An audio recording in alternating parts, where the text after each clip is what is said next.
Com és habitual en els darrers anys, en el ple d'octubre se'ns trasllada, es debaten les ordenances fiscals i l'aprovació inicial del pressupost, és a dir, la previsió d'ingressos i despeses d'aquest Ajuntament pel 2026. Altres anys, a aquestes alçades, encara que amb el temps just, almenys l'equip de govern ens havia traslladat una primera proposta i des del nostre grup hi havíem pogut fer aportacions amb la voluntat de millorar Cornellà i la qualitat de vida de la ciutadania de Cornellà.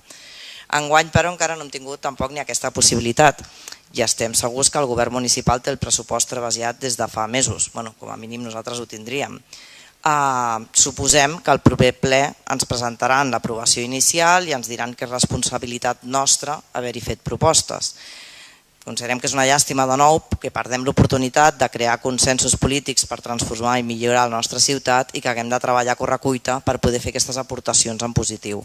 Per això preguem que s'obri aquest espai de trobada i negociació de cara als pressupostos del 2026 i que en tot cas també se'ns faci arribar la documentació relativa al pressupost amb urgència, amb un format practicable, podria ser amb Excel, per poder-lo analitzar i no només en PDF per poder-ho visualitzar.